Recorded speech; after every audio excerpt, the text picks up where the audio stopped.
What next.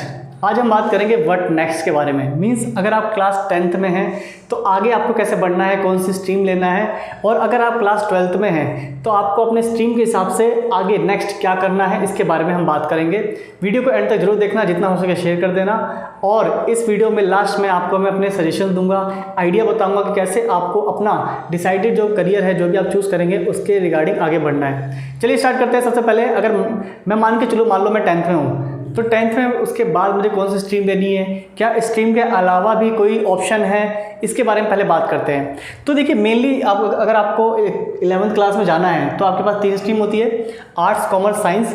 पहले में हम किसके सब्जेक्ट के बारे में बात करते हैं। देखिए अगर आपको साइंस पढ़ना बहुत पसंद है, आपको साइंस में इंटरेस्ट आता है, साइंस के चैप्टर्स पढ़ने में बहुत ही मज़ा आता है, तो डेफिनेटली आपको साइंस स्ट्रीम लेनी चाहिए। साइंस स्ट्रीम में मेनली साइंस के जो चैप्टर्स और साइंस के सब्जेक्ट्स होते हैं, केमिस्ट्री, बायोलॉजी, फिजिक्स, इनके बारे में डिटेल में बताया होता है। कॉमर्स के बारे में बात करें, कॉमर्स में मैथ, अकाउंट, बिजनेस स्टडीज़, ये सब सब्जेक्ट्स होते हैं। मीन्स अगर आपको साइंस नहीं पसंद है, हिस्ट्री, ज्योग्राफी ये सब पसंद नहीं है, अगर आप सिर्फ मैथ के क्वेश्चंस करना पसंद करते हैं, मैथ का सब्जेक्ट आपको बहुत अच्छा लगता है, तो आपको कॉमर्स स्ट्रीम लेनी चाहिए। और अगर आपको ना साइंस पसंद है ना मैथ पसंद है, और आपको हिस्ट्री, भूगोल है ना, और पॉलिटिकल साइंस, ये सब चीज़ें, इकोनॉमिक्स, ये सब्जेक्ट पढ़ना पसंद आता है, इनके चैप्टर्स पसंद आता है, इसमें आपको इंटरेस्ट आता है, तो आपको डेफिनेटली आर्ट्स लेना चाहिए। तो इंटरेस्ट के हिसाब से कि आपको कौन से सब्जेक्ट में कितना इंटरेस्ट है, उसके हिसाब से आपको स्ट्रीम चूज़ करना है। ठीक है, तो यहाँ पे मैंने सब्जेक्ट लिखे हुए कि कौन सी स्ट्रीम में कौन कौन से मेन सब्जेक्ट होते हैं। और जैसे कि मैंने बताया आपको अपने इंटरेस्ट के हिसाब से कि आपका इंटरेस्ट किस सब्जेक्ट में है, कोई दूसरा क्या कर रहा है उससे मतलब मत रखना। आप ये देखिए, अपने आप को एक जगह बैठ के एनालाइज कीजिए कि आप किस सब्जेक्ट में काफ़ी अच्छा कर पाते हैं, पढ़ना पसंद है, आप उसमें नंबर भी ले आते हैं, आपको उसमें नॉलेज भी है, इस सब्जेक्ट के हिसाब से आपको स्ट्रीम चूज़ करनी है। और अगर मैं बोलूँ स्ट्रीम के अलावा भी कुछ होता है, जी हाँ, 10th के बाद आप क्या कर सकते हैं, डिप्लोमा कोर्स कर सकते हैं।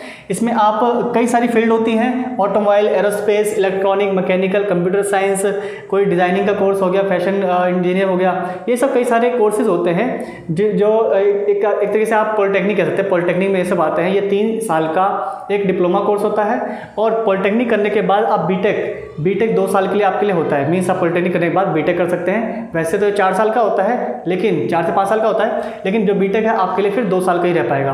ठीक है, मीन्स यहाँ पे ये है कि अगर आपको स्ट्रीम चूज़ नहीं करनी है, आपको 11th क्लास आगे नहीं पढ़ना है, तो इसके अलावा भी कुछ डिप्लोमा कोर्सेज होते हैं, इसके बारे में मतलब इसको भी आप कर सकते हैं अगर आपको 11th या 12th क्लास में नहीं जाना। चलिए मैंने यहाँ पे स्ट्रीम डिसाइड कर लिया, स्ट्रीम चूज़ कर लिया कौन सी स्ट्रीम लेनी है। और अब मैंने 11th पढ़ा, 12th भी काफ़ी अच्छी तरह पढ़ा, साइड नॉलेज मैंने गेन कर ली जो भी 11th 12th में था, मार्क्स भी लिया 6 नंबर। अब आपको 12th में आगे क्या करना है, तो 12th में आगे आपको जो भी आपने स्ट्रीम लिया है उसके अकॉर्डिंग कौन सी फील्ड को चूज़ करना चाहिए, किस करियर में आपको जाना चाहिए, उसके बारे में हम बात करते हैं। इसके बाद अगर आपके पास साइंस स्ट्रीम है, मीन्स अगर आप साइंस स्ट्रीम से पढ़े हो, तो साइंस स्ट्रीम में क्या होता है, जो भी आपके सब्जेक्ट्स होते हैं, अगर मान लीजिए आपके पास फिजिक्स, केमिस्ट्री और बायो ये सब्जेक्ट्स थे, तो इनके हिसाब से आप कौन कौन से फील्ड को चूज़ कर सकते हैं। देखिए ज़रा, MBBS, bachelor of medicine and bachelor of surgery, ये 5.5 साल का कोर्स होता है। ठीक है, इसमें ये एक डॉक्टर का कोर्स होता है, और इसमें आप नीट के जो एग्ज़ाम होते हैं उसके थ्रू आप इसमें एडमिशन ले सकते हैं। नेक्स्ट बात करें BDS means bachelor of dental surgery. ऐसे ही यहाँ पे बैचलर ऑफ यूनानी मेडिसिन सर्जरी, और bachelor of homeopathy medicine surgery, bachelor of Ayurvedic medicine surgery, ये सारे 5.5 ईयर्स के होते हैं, 5 ईयर्स के कोर्स होते हैं। और जो अपना डेंटल सर्जरी है ये 4 साल का होता है। इसमें इन सब में ही ज़्यादातर क्या चाहिए होता है, आपको नीट क्लियर होना चाहिए। आपका नीट का जो एग्ज़ाम होता है 12th के बाद, ये आपका क्लियर होना चाहिए। इसके बाद आप ये सभी कोर्सेज कर सकते हैं। इसके बाद अगर आपको नर्सिंग का कोर्स करना है तो नर्सिंग का कोर्स होता है 4 साल का। फिजियोथेरेपी का कोर्स करना है तो आप फिजियोथेरेपी के लिए BPT का कोर्स कर सकते हैं, बैचलर ऑफ फिजियोथेरेपी। उसके बाद फार्मेसी का कोर्स करना है, मेडिसिन के बारे में जानकारी लेनी है तो आप B फार्मेसी कर सकते हैं, जो कि 4 साल का होता है। और अगर आप चाहे PCB ले रखे हो एज ए सब्जेक्ट, या फिर PCM, ठीक है, M मीन्स मैथ, तो इन दोनों में ही अच्छा देखिए ये जो है ना, ये जो है सब पे एप्लीकेबल है।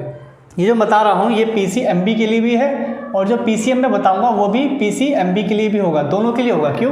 क्योंकि आपके देखिए PCB में 3 सब्जेक्ट चाहिए होते हैं, इसमें तीनों सब्जेक्ट आ रहे हैं, और PCM में भी 3 सब्जेक्ट चाहिए होते हैं, और यहाँ पे देखो तीनों सब्जेक्ट हैं। तो ये तो आपका सब, ये जितने मैं बताऊंगा वो सब इस पर एप्लीकेबल होगा। मीन्स अगर आपके पास चारों सब्जेक्ट हैं तो आप इनमें से कोई सा भी कोर्स को ज्वाइन कर सकते हैं, मीन्स आप आगे करियर को चूज़ कर सकते हैं। ठीक है, देखिए तो पीसीबी हो या फिर आपके पास पीसीएम हो, दोनों में कॉमन चीज़ क्या है कि जो डिग्री कोर्स होता है जिसमें आप कॉलेज में एडमिशन लेते हैं बीएससी बैचलर ऑफ साइंस, ठीक है, चाहे आप बोटानी से करें चाहे केमिस्ट्री से करें किसी भी फील्ड से करें, तो उसके लिए आपको पीसीबी हो या पीसीएम हो, चाहे कोई सा भी सब्जेक्ट आपके पास हो, कोई भी 3 सब्जेक्ट हो, उसमें आप ये कर सकते हैं। ऐसी फॉरेंसिक साइंस के लिए आप कर सकते हैं जो कि 3 साल का होता है। बीटेक आप कर सकते हैं, बीटेक 4 साल का होता है, ठीक है, बैचलर ऑफ टेक्नोलॉजी।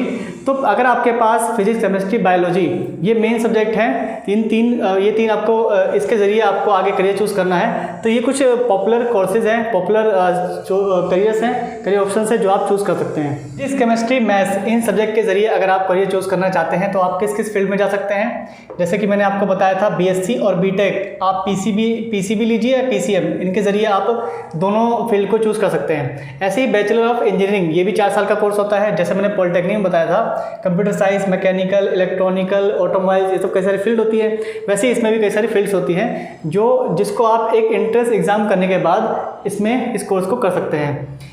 नेक्स्ट बात करें इसमें एनडीए क्या है, आपका यूपीएससी के जरिए कराया जाने वाला एक पेपर है जिसमें आप इंडियन नेवी या फिर इंडियन एयर फोर्स में ज्वाइन होकर आप वहाँ पे अपनी सर्विस प्रोवाइड कर सकते हैं। नेक्स्ट बात करें बैचलर ऑफ आर्किटेक्चर, इसमें आपको बिल्डिंग कंस्ट्रक्शन, प्लानिंग, डिजाइनिंग इन सब के बारे में बात करनी होती है, मीन्स इन सब के बारे में आपको सिखाया जाता है। ये 5 साल का कोर्स होता है, इसमें भी आपको एंट्रेंस एग्जाम देकर एडमिशन लेना होता है। नेक्स्ट, अगर आपको पायलट बनना है, एरोनॉटिकल इंजीनियर बनना है, तो इसके लिए आप क्या करेंगे, आप FAA मीन्स आपको क्या करना होता है, देखिए इसमें ना इसका प्रोसेस है, इसमें क्या होता है, ये फेडरल एविएशन एडमिनिस्ट्रेशन, इसमें आपको एडमिशन लेना होता है, फिर आपका वहाँ पे जो कमर्शियल लाइसेंस होता है, प्राइवेट लाइसेंस होता है, उसकी ट्रेनिंग मिलती है, आपको सिखाया जाता है, आपके एग्ज़ाम होते हैं, फिर उसके बाद आप पायलट बन सकते हैं, ठीक है। और जितने भी मैंने आपको ये सब बताया कि साइंस स्ट्रीम में जितने मैंने आपको फील्ड बताई है, पीसीबी ले रखे हो, पीसीएम भी ले रखे हो, तो आप सभी फील्ड को चूज़ कर सकते हैं, मीन सभी फील्ड में से किसी में भी आप जा सकते हैं। और लास्ट बचता है आपका गवर्नमेंट जॉब। कोई भी गवर्नमेंट जॉब हो, अगर आपने बैचलर डिग्री कर रखा है किसी भी फील्ड से, तो आप कोई भी गवर्नमेंट जॉब जैसे यूपीएससी, बैंकिंग, इन सब की जो एलिजिबिलिटी होती है, काफ़ी हद तक ये होता है कि बैचलर डिग्री आपके पास होना चाहिए। तो बैचलर डिग्री अगर आपके पास है, कोई सी भी बैचलर डिग्री है, तो आप गवर्नमेंट जॉब के लिए भी अप्लाई कर सकते हैं। तो ये था साइंस स्ट्रीम के बच्चों के लिए कि मोस्ट पॉपुलर जो वो है स्ट्रीम्स है, जो चॉइस है वो क्या क्या है। चलिए बात करते हैं आप कॉमर्स स्ट्रीम के बारे में। कॉमर्स में से क्या क्या है, कॉमर्स स्ट्रीम से आप क्या क्या कर सकते हैं, कॉमर्स स्ट्रीम के लिए क्या क्या ऑप्शंस हैं। कॉमर्स स्ट्रीम में आप बीकॉम ऑनर्स कर सकते हैं, जो कि क्या है, दोनों 3 साल के कोर्स होते हैं, चाहे आप बीकॉम कीजिए या फिर आप बीकॉम ऑनर्स कीजिए। बैचलर इन बिजनेस स्टडीज़ ये भी 3 साल का कोर्स होता है, जिसको हम BBS बोलते हैं। ऐसे ही BBA होता है, इसके बाद MBA किया जाता है। ऐसे ही BMS ये है बैचलर ऑफ बिजनेस एडमिनिस्ट्रेशन, और ये है मैनेजमेंट स्टडीज़। यहाँ पे बात करें LLB मीन्स आप लॉ की पढ़ाई भी कर सकते हैं, bachelor of commerce and bachelor of legislative law. आप कंपनी सेक्रेटरी भी बन सकते हैं कॉमर्स स्ट्रीम लेकर। चार्टर्ड अकाउंटेंट जिसको हम CA बोलते हैं, आप CA कोर्स कर सकते हैं जो कि 5 साल का होता है। कॉस्ट एंड मैनेजमेंट अकाउंटेंट आप ये भी बन सकते हैं। नेक्स्ट, आप अपना एंटरप्रेन्योर भी बन सकते हैं यहाँ से। और कोई भी जो गवर्नमेंट जॉब होता है बैचलर डिग्री लेकर, आप यहाँ से गवर्नमेंट जॉब भी कर सकते हैं, ठीक है। गवर्नमेंट जॉब का मीन्स आपका पेपर देना होगा, उसके बाद पेपर्स के कुछ टीयर्स होते हैं, उस स्टेज को क्लियर करके आप गवर्नमेंट जॉब को भी ले सकते हैं, जैसे कि UPSC हो गया, बैंकिंग हो गया, ये सब। आर्ट्स के बारे में बात करें तो जैसे डिग्री कोर्स यहाँ पे कौन सा है, बैचलर ऑफ आर्ट्स, ये 3 साल का होता है। जैसे यहाँ पे भी आप लॉ कर सकते हैं, सेम यहाँ पे भी आप bachelor of arts, bachelor of legislative law, ठीक है। इसका फुल फॉर्म है bachelor of law means bachelor of arts and bachelor of legislative law. इसके आप यहाँ से लॉ कर सकते हैं, 5 साल का जो होता है। कंप्यूटर एप्लीकेशन का कोर्स कर सकते हैं, होटल मैनेजमेंट का, जर्नलिज्म एंड मास कम्युनिकेशन ये भी बहुत फेमस है, आप ये भी कर सकते हैं। और अगर आपको टीचिंग में जाना है तो आप BL मतलब बैचलर ऑफ एलिमेंट्री एजुकेशन जो कि 4 साल का होता है, आप ये भी कर सकते हैं। नेक्स्ट बात करें फैशन डिजाइनिंग हो गया, यहाँ पे सोशल मीडिया मैनेजर हो गया, या फिर जैसे कि मैंने बताया था आपके पास कोई भी बैचलर डिग्री होगी तो आप गवर्नमेंट जॉब के लिए एलिजिबल हो जाते हैं, तो यहाँ पे वही है। और बैचलर ऑफ फाइन आर्ट्स, तो ये सब कुछ कोर्सेज हैं जो आप इन दोनों स्ट्रीम के जरिए कर सकते हैं। तो मैंने आपको जो बेस्ट कोर्सेज है, जो पॉपुलर कोर्सेज है, वही आपको बताया है, ठीक है। इसके अलावा आपको कहीं जाने की जरूरत नहीं पड़ेगी।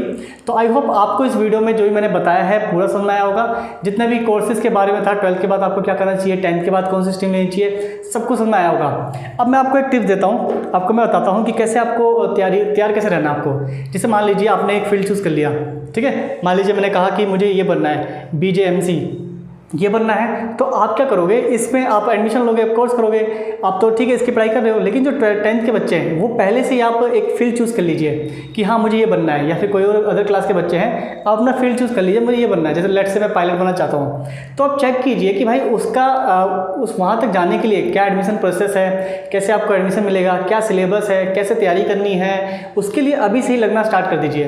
तो 1-2 घंटे आप इसके लिए निकालो, कम से कम 1 घंटे तो निकालो कि जो भी आपका फील्ड, जो भी आपने सोचा है करने के लिए, उसके रिगार्डिंग आप कुछ ना कुछ धीरे धीरे हर रोज़ कुछ ना कुछ करते जाए, ठीक है। तो जैसे मान लीजिए मुझे सीए बनना है, और अभी मान लीजिए मैं 10th क्लास में हूँ, अगर आप 12th में तो ऑब्वियसली बात है 12th के बाद आप सीए के लिए ज्वाइन करेंगे, तो आप तो सीए की पढ़ाई कर रहे हैं। लेकिन जो 10th के बच्चे हैं उन्होंने कॉमर्स लिया है, वो सीए की पढ़ाई तो अभी कर नहीं पाएंगे, वो तो कॉमर्स स्ट्रीम ले रखे हैं, तो अभी तो फिलहाल वो कॉमर्स स्ट्रीम में जो भी सब्जेक्ट्स है वो पढ़ेंगे। लेकिन उनको अलग से 1 या 1.5 घंटा देना होगा, जिससे वो क्या कर सकते हैं, सीए में क्या क्या सब्जेक्ट्स होते हैं, कैसे उनका एडमिशन प्रोसेस है, क्या सिलेबस है, कितने टाइमिंग में उनका एग्जाम होता है, सब कुछ जितनी भी नॉलेज आप गेन कर सकते हैं इस कोर्स के रिगार्डिंग, आप सब अभी से ही जितनी भी नॉलेज ले सकते हो ले लीजिए। जिससे क्या होगा कि अब जब आप उस पड़ाव पे पहुंचेंगे ना, तो आपको सब कुछ नॉर्मल बच्चे से ज़्यादा आपको आता होगा। मीन्स आपको नॉलेज पहले से ही होगी कि हाँ आपको सब पता होगा क्या सिलेबस होता है, कैसे पढ़ना होता है, क्या क्या बातें हैं इसके अंदर, तो एक आपके पास प्लस एडवांटेज रहेगा। तो यही मैं बताना चाहता हूँ कि जो भी आप करना चाहते हो स्टार्टिंग से ही अभी से लग जाओ कि हाँ मुझे ये करना है, तो इसके रिगार्डिंग मैं अभी आधा घंटा जो भी आप दे सकते हो वैसे पढ़ना स्टार्ट करें। तो आई होप आपको व्हाट नेक्स्ट इसका मतलब पूरा समझ में आ गया होगा। और जो मैंने वीडियो में बताया है अगर आपको अच्छा लगे तो शेयर कीजिए, वीडियो को लाइक कीजिए और चैनल को सब्सक्राइब जरूर कर लेना। तो मिलते हैं नेक्स्ट वीडियो में।